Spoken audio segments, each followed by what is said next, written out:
Well, first, Prime Minister, I'd like to thank you very much for engaging in this interview. It's part of an interview series that the Council of Women World Leaders is doing with our council members, of which you've been a member for quite some time now. And it builds on the original interviews that I did with the original 15 women presidents and prime ministers. So now we want to get to the next generation of women leaders, and also to have you have a conversation with the youth leader. Yes. To talk about your leadership, experiences of leadership, what we can learn from your leadership. So again, thank you for taking the time. So I could imagine that you weren't born thinking, oh, I'm going to be a leader. Or you didn't read a Chinese fortune cookie saying you should be a leader. How did that come about for you?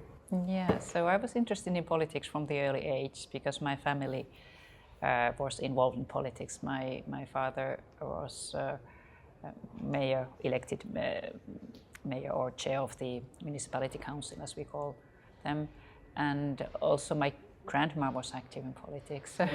Yes, and my mother too.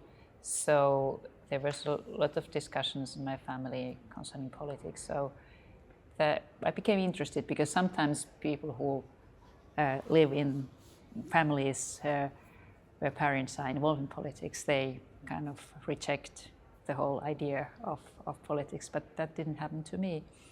But I didn't think in the beginning that I would myself become a politician or elected politician. I was interested in really making the change, influence, making the world a better place, as I think all of us who become involved in politics want to do. But then very quickly, when I started in the youth organization of my political party, I was asked to candidate in the elections, the ones where actually the presidential elections, because in 1988 still, and that had been the earlier case too, that was the last time we did it fully in that way, that we elected 300 electorates who then elected the president. So I was asked to candidate to become one of the, how do you call them, electorates. But so that was my first campaign, and it was a very nice experience. And then I started to think that, okay, maybe I'm the type, because my idea really was that what I would like to do is to work in the background, to being the special advisor to the Prime Minister was kind of my dream job. And because we had MPs as family friends, so I didn't think that I was the type. I thought that I'm too reserved and not so socially gifted as you should be in order to be elected by citizens. But as I said, then it really made me see that there are different types of people or persons who can be elected. It's not the prototype, which I felt that I am not. So I candidated in the parliamentary elections for the first time already in 1991, but luckily I was not elected because I had time to finish my studies at the university, and then I was for the first time elected to the parliament in 1995. But being a member of parliament, of course you are a leader, but then really becoming minister or leader of your party or the prime minister, then you really have a bigger say and you can call you really a leader, I would say so. And also when I started in the parliament, I didn't have in my mind to become chair of my party, which then means that you can be then the prime minister, because I also thought that I'm not the type. But then gradually I noticed that in politics, whatever can happen. So, and I understood that you just have to be prepared. The day may come that you exactly are the type, that the timing is perfect, you are needed, and that then happened to me when the previous prime minister and leader of my party resigned, and then I candidated to become the leader, and then I became Prime Minister. So the timing was right, and I was also prepared. I was kind of had seen that it could be one day possible also for me. You know, some women don't like the word power, having power. Over the time, as you've been a leader in the world, what do you think about power? Yes, I think power is needed in order to make the change and get things done. And I really much kind of understood and felt it in 2007 after those elections when I was elected. Actually, I changed the constituency to Helsinki constituency, so it was a very tough election campaign for me because the constituency was new. So first 3 terms I represented the Vaasa constituency, but because my family, my husband and children, we actually lived in Helsinki, it was impossible to do that for a longer time. So I changed the constituency and I was vice president of my party, and I knew that I had very good chances to become also member of the government, so one of the ministers. And I had a very big role in negotiating the government's program because I chaired the group from my party's side, which decided on economics and taxation and finalized kind of the budget issues too. And then when we were doing that job, I really understood that now I have power. This is it. When we're together, not only myself, but together with other parties and representing my party as a leading negotiator in that group. So then I sensed that this is it. Now we can kind of implement all that, put that what we wanted in the election campaign to the government's program, and then later, when I became minister, I had the chance to implement it. So it is really, you have to kind of understand that it is power what you need in order to really then achieve those goals which you want to achieve.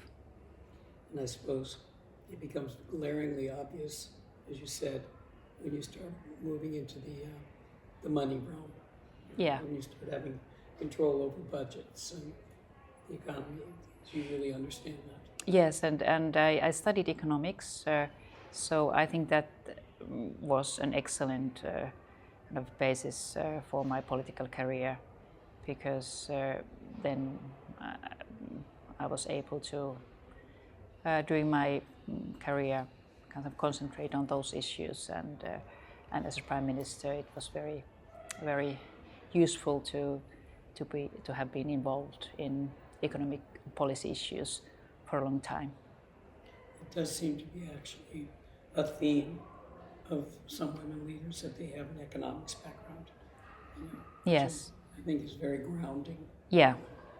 And it was I kind of made some people also easier to believe that I can make it, I can do it, if I understand economics. Well, that brings me to the question. Was there anything early on that kind of surprised you being a woman leader that you didn't see happening to the men leaders? Was there anything that sort of stood out? When it comes to the world of politics, parliament and government, and also being minister and working with senior officials and people in the ministry, and I would say the whole public sector, there had been so many women already in leading positions in Finland, so I didn't feel any difference of being a woman. But with business sector, it was a bit different. There I kind of sensed that because in those days, and still that is not the case, that there are many CEOs of big companies who are women. So I would say that for some a bit older businessmen, it was something new. So they kind of were looking at me that, is she going to succeed or not? So the world and the business world was a bit different. I think that's a valid observation, particularly in Finland, where you have had presidents, prime ministers, Yes. who are women. And I think your parliament is pretty gender equal. Yes, it is more than 40% of MPs. I think the highest figure has been like 47%. Now it's a bit less, but in any case, so a very high share of MPs. I will correlate with no evidence whatsoever to the happiness factor. I think it has something to do with that too. Could be, Yes, could be. definitely. I haven't seen any direct evidence of it. I'd like to think it would be. So, do you think, because often I would hear from women, that the tolerance for mistakes wasn't as much. They wouldn't tolerate mistakes from women as much as they might from men, or that you are being evaluated on a somewhat different set of expectations than men. Did you ever have that sense or experience? A bit, yes, when I think about the criticisms I achieved, but not much. I wouldn't say that the difference would have been huge when it comes to criticism, but of course women politicians get kind of sexualized feedback and gender-based feedback more often than men. So to a certain extent that happened to me also. So people were, Moving into that whole area, which to me needs to be far more attention being given to it. Because my observation is that digital harassment, these sexualized versions of media, etc., are having a very big chilling effect on women wanting to get into politics, or once they're in, they stay only one term. I think Finland's had some example of that. Yes, we can see that also in Finland, also according to studies, that is really so that men and women, they get, when it comes to the volume, about as much negative feedback in social media, but when it comes to the content, the one on women is more sexualized and gender-based. But it has worsened the situation when I compared to the times when I was active in politics, so 2010 and 11. So Twitter was something rather new, Facebook too. So it was about to start, but not as bad as it is nowadays. So I really am also worried about the situation now when it comes to young women. And another factor is, of course, money. So it's rather expensive to candidate, and it's easier for men to raise money for the campaigns. Very often they have better networks, and because of the gender wage gap, they have also they're better paid. They can afford more in terms of financing the campaign. So that is one of the factors which make it more challenging for women to candidate too. I think we see that in any country, U.S. being a real example of that, where it does cost a lot of money. Yeah. And it's not subsidized by the government or anything like that. That, at least initially, the woman will be at a disadvantage. Yes. And maybe once she gets through the primary or whatever the process is, maybe she'll start being able to raise equal amounts. But that initial... Yes, that's true. Kind of when after kind of going over the first threshold, then it's easier for women to... It's interesting your comment about the research in Finland about equal amounts of... Did you say equal amounts of content? Yeah, kind of the volume. Volume. Yes. Okay. Yeah, but then when you go into the details and look how and on what women and men are criticized, then there's a difference. Well, then that holds with the Interparliamentary Union's research that has found that women parliamentarians are 9 times more likely Yeah. to be digitally harassed themselves, Yes. sexualized, that kind of thing, which again is having a huge impact. Yeah, You know, that is true.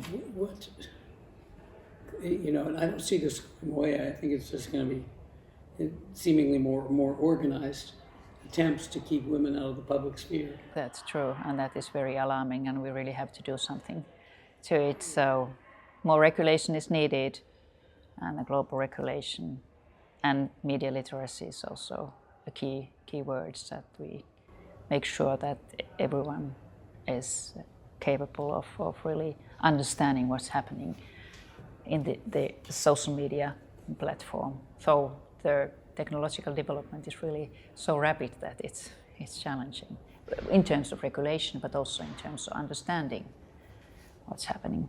I remember reading something, a quote from a philosopher said that humans have primitive emotions, medieval institutions, and godlike technology.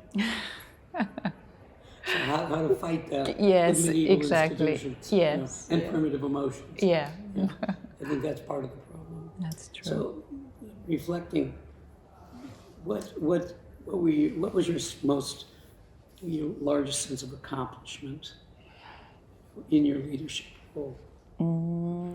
I think that, of course, when Prime Minister, we were able as a country to kind of navigate through the challenging times or the challenging year after the financial crisis. I think we all were a bit surprised that the unemployment rate didn't achieve very high levels, which we thought in the beginning would happen. And then we were able also to support the EU solutions in tackling one of the challenges which the Union was facing. It was difficult, very difficult, because the majority of the Finnish people were thinking that we should not support any of the southern countries which have caused a problem by themselves. So it was, they were difficult times. You know, often there's a stereotype or an archetype that women may be weaker around security or safety. You live in a bad neighborhood. Yes. You got a long border. That is with true. a very bad neighbor. Yeah. You know? Do you see any of that as that rise of insecurity or fear for safety or all of what's happening today? Do you see this equivalent demand for sort of that strong leadership that people attribute to men and not necessarily to women? I think that because we have had a female president, Tarja Halonen, for 2 terms, and now also several female prime ministers, I think that really has changed. I don't think anymore that is the case, that people would kind of trust more in foreign policy issues on men than they do on women.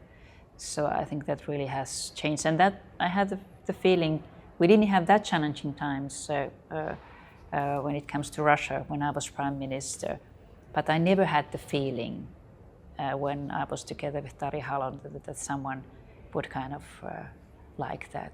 We need a man in the room when Putin is here. No, or Medvedev. I had the bilateral with Putin because Putin was in those times Prime Minister, not President. And there was no discussion on that there should be at least one man discussing with Russians. So I think that Finnish people have really kind of gone through or have left behind those times that in the conflict situation in the foreign policy issues only man can handle. Well, that's encouraging. Yes. And I think maybe one of the lessons that we can take away from Finland is the fact that you've had so many women. Yeah. It hasn't just been one woman. Yes. That's kind of been it. Yeah. Yeah. And also in all the positions when it comes to government, so as minister, okay, only two now as ministers of finance, but also as minister of defense, two there too. So and ministers of foreign affairs. So it's not only one, but several women in those leading positions. So now as we think about the future in youth, I'd like to turn it over to a youth leader who will also be asking you some questions Okay. About what she's thinking about as a youth leader and what it is we're going to need from the young people to help us move forward. Yeah. So I'm going to turn it over to Tiia Manninen. And thank you again, Prime Minister, for your thoughtful words and for participating in this series and your support of the Council. Thank you very much. My pleasure. That's great. Well, there are a lot of things I would, of course, like to ask you, but commenting on what you already mentioned about the business side and the leadership in that sector, because you've kind of seen the private and the public sector. Yeah. And the private sector is seriously lagging behind in gender diversity. And maybe because you've seen a lot of generations, you've seen a lot of things. What is it that you see is the problem, the challenge, and what kind of things could we do to improve it? I think that the situation is now better than it was when I was Prime Minister, so it's already 14 years ago when I left the position. So I think that there has been a huge progress also in the business sector. And there are also many surveys which very clearly show that diversity is needed, not only to make countries and their national economies to flourish, but also to make companies perform better.